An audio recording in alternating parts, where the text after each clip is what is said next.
Hello, psychos. Maybe personality is an illusion. Maybe there isn't really such a thing as personality.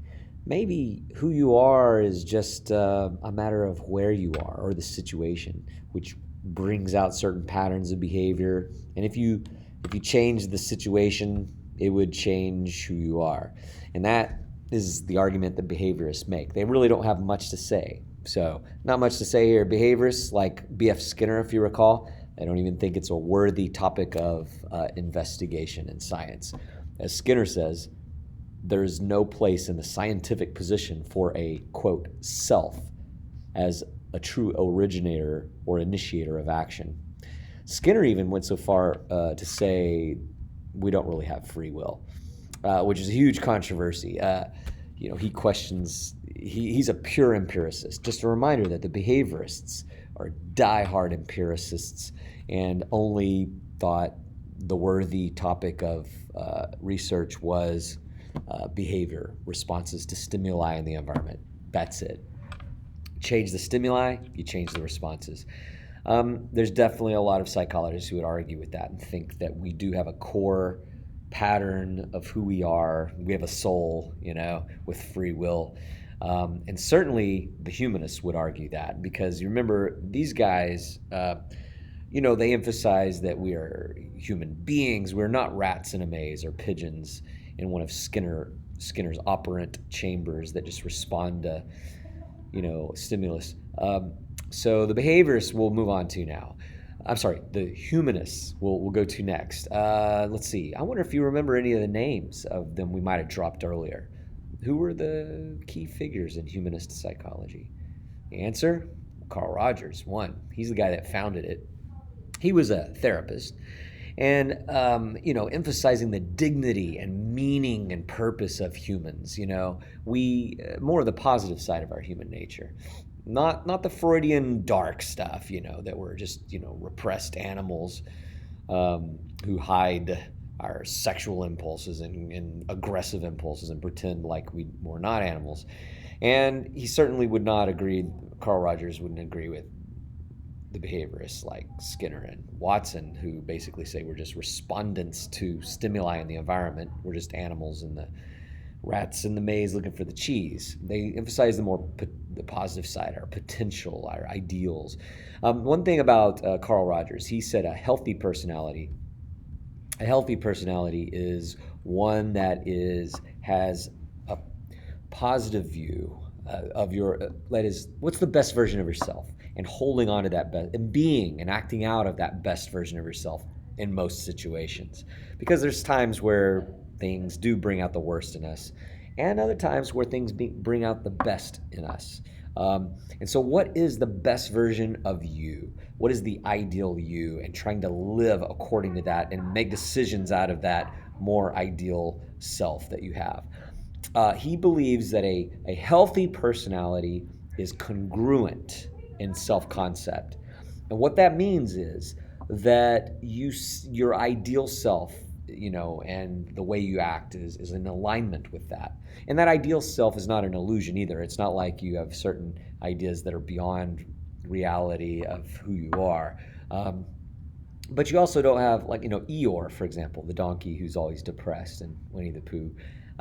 He doesn't hold on to his sense of self in an ideal way either. He sees himself as not worthy and that no one loves him. And when he's a very lovable donkey. And so, in any case, congruence is like overlap or alignment.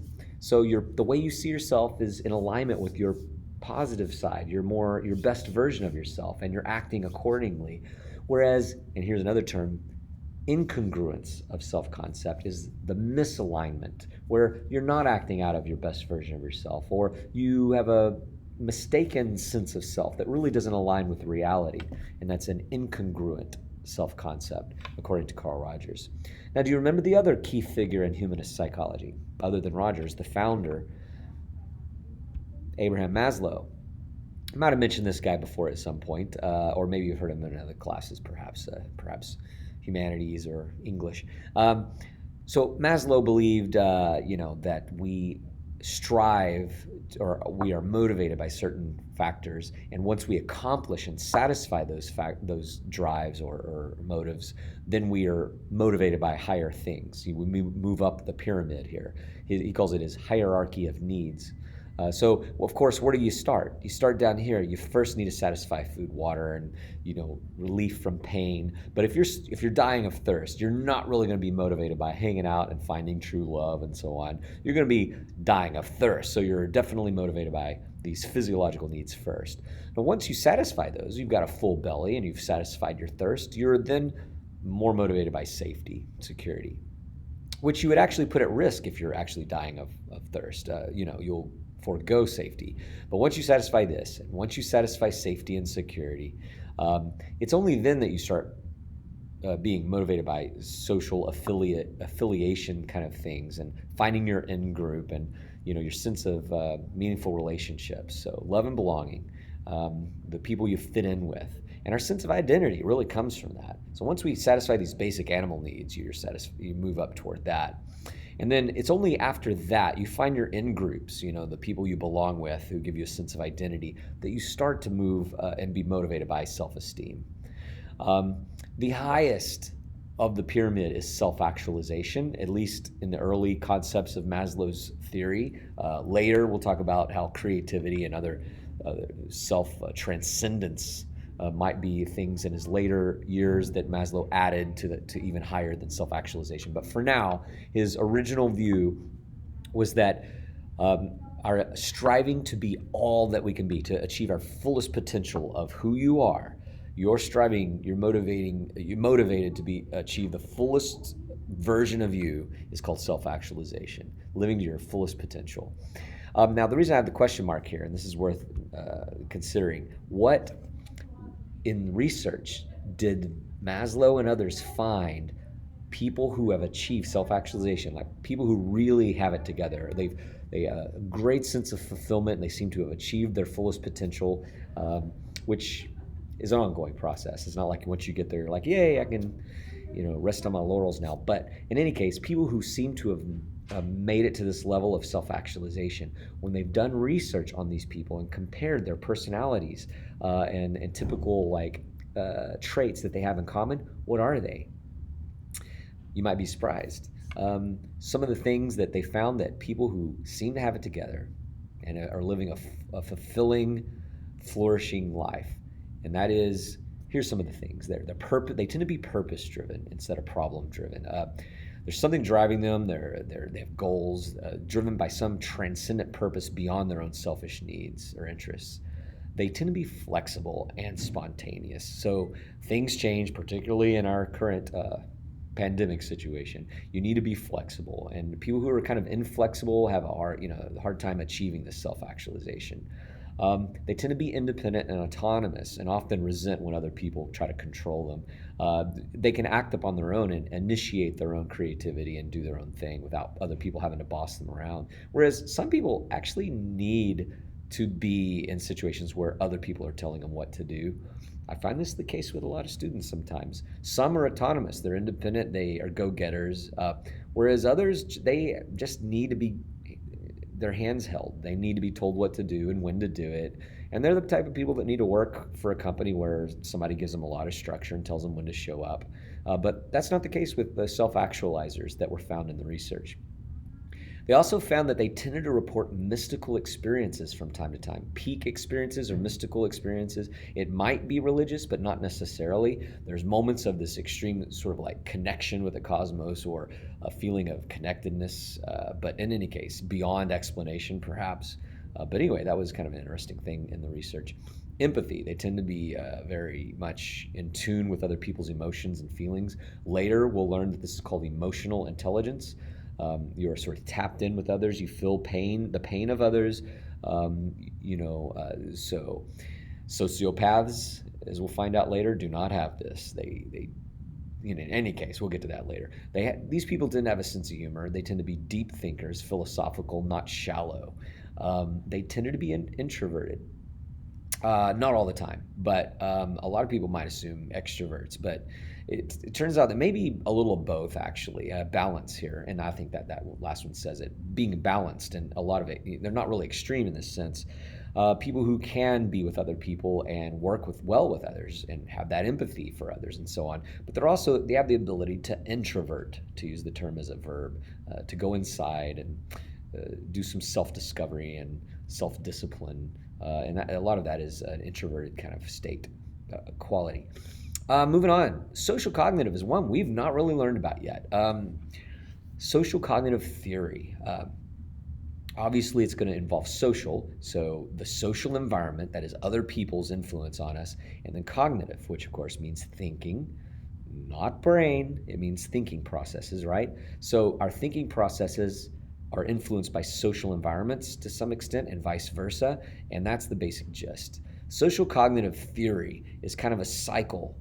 It might go either way, where who you are is influenced by your social environment, but also by your core nature. And your core nature and the internal world influences the outer social world. And your outer social world influences your inner thinking world. And your inner thinking world, and around you go. For example, this kid, if you might, consider people who are violent, like children who maybe play too many violent video games and have toys. Their parents give them a lot of toys that are violent toys, guns and such. Do you blame the violent video games and violent toys? In other words, do you blame the environment? You blame the social environment, the parenting they're receiving for this kid becoming a violent kid, which is blaming those external factors, the situational social factors that are making this kid violent? Or is his inner thinking, is his cognitive, is he thinking violent thoughts, and he just has sort of a violent, aggressive nature in his inner world that makes him seek out those kind of toys and ask for those toys for Christmas, or wanting to play those more aggressive games? So Albert Bandura would say it's both, to compromise. And I think we would all agree. I mean, the outer world influences your inner world, and your inner world is going to influence what you seek for an outer world in a way. Bandura says it's reciprocally determined. In other words, it's both. It's reciprocal. It's a back and forth exchange. Who you are is determined reciprocally by the outer social environment and your inner cognitive thinking. So this child may have a aggressive impulse in his thoughts by nature, which makes him seek out toys and environmental situations that are more extreme and prone to violence or aggression, which only feed his inner world even more. And he spirals deeper and deeper into a more violent sort of type of person. So it's reciprocally determined. You can't just blame one, in other words. By the way, we'll bring up Albert Bandura again later. In the background, you can see image of one of his more famous studies where he was interested in this issue of violent children. And he wanted to know, is it violent toys, or is it just their personality, just a nature thing? And he found he's kind of one of the first people in the 1960s or 70s to really show us that, playing with violent violent role modeling in movies and such can indeed influence children to be aggressive at least a few hours after playing those things. In any case, self-efficacy is a term we'll also kind of bring up again later, but just real quick, Bandura says, this is your sense of how much effect you have over the world, you believe you have over the world. I like to say effect because it sounds like it. So self-efficacy is how much you believe your actions impact the world around you. They found that some people have the type of personalities that have a strong self-efficacy. These people feel like their actions make a difference. They have an effect over the world, an impact. And there's some people who have the sort of personality that don't feel like, they develop the kind of personality that it's a weak self-efficacy. They don't feel like their actions really make a difference. They don't vote. There's a lot of lack of voter efficacy, you could say. So they don't even bother. Like, it doesn't make a difference. My actions don't make an impact in the world. And one way or the other, a strong self-efficacy or a weak self-efficacy can be shaped by the environment. So there's certain environmental factors and social things that can train a child to have a stronger sense of self-efficacy and a feeling like they can make a difference and that their actions matter. And then other things that can happen in your environment that can train you to have a weak self-efficacy where you're like, why even bother? My actions don't matter. Trait theory, this is the last one we'll talk about. If there's any that veers more to the side of nature as opposed to nurture, it's going to be this one. Trait theory, just like you have physical biological traits for like brown hair or blue eyes, there's personality traits, and they're more, it seems, genetic in a way. So there's a strong nature emphasis with this theory. Here's a name we haven't mentioned before, Gordon Allport. Gordon Allport was the first to use the term, he was the first to use the term trait in a personality sense, not in a physical, sense. So trait was used by Gordon Allport. And in his research and the research associated with Allport, they found that there are kind of tendencies of personality. This gets closer to that notion of temperament. Temperament is your natural personality. It's less nurtured. It's just, you're born that way. In any case, so in the research of Allport and those that follow, they did something called factor analysis. And this is a method that's still used in research in a variety of ways. But in this way, what factor analysis is, you analyze clusters of related traits to see if they connect. So factor analysis is analyzing subtraits to see if they connect, or if there's you could categorize them. So an analysis of subtraits, of clusters of related traits. In the case of personality, what that means, basically, think of it this way. They took this dictionary. If you could take the English dictionary and look up and list every single word in the English language that describes personality, I mean, you'd end up with thousands. There's thousands of words or adjectives that can describe organized, sloppy, relaxed, nervous, friendly, not friendly, extrovert, introvert, shy, outgoing, anxious, secure, serious, humorous, witty. We could go on and on and on, and there's several thousand. Now you have all your traits or subtraits. Now you analyze those with factor analysis. And what they did was they analyzed them and found that, these align. These are all kind of similar here. These are clusters. We could categorize these under an overarching theme. And these here, we could cluster these together over an overarching theme. And they found they could basically sort those out through factor analysis into 5 categories. And those 5 categories are the Big 5.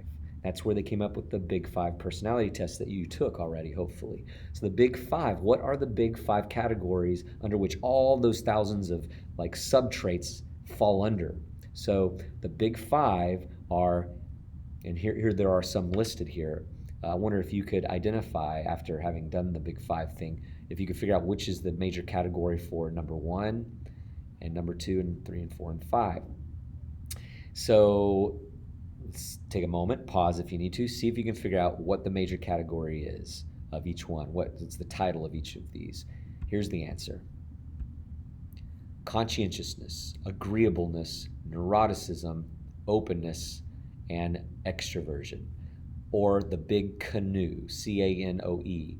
Actually, I like to say the big ocean. So, big ocean, O-C-E-A-N, if you just put these in a different order.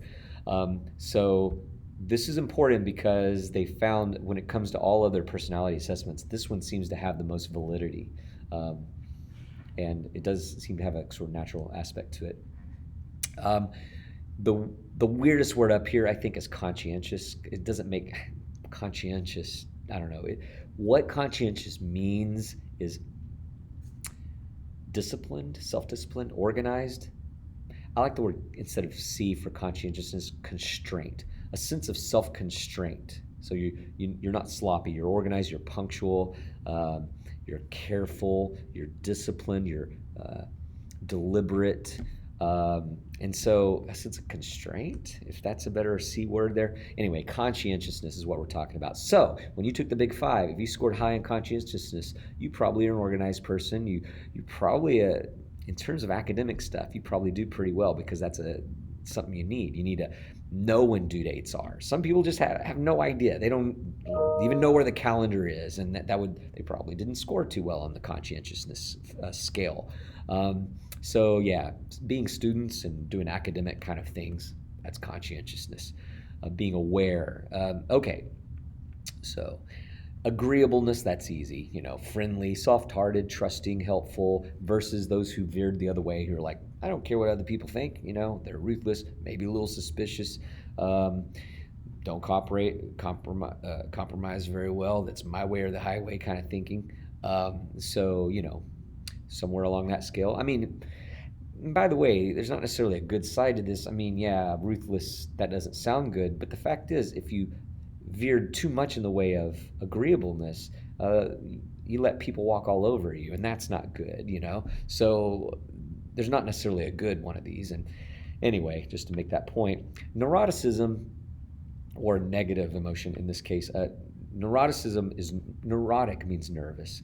So people who scored low on this, I guess they tend to have the anxious or insecure, nervous kind of people. You need massages a lot, versus people who are chill and they're relaxed. They don't have a lot of neuroticism.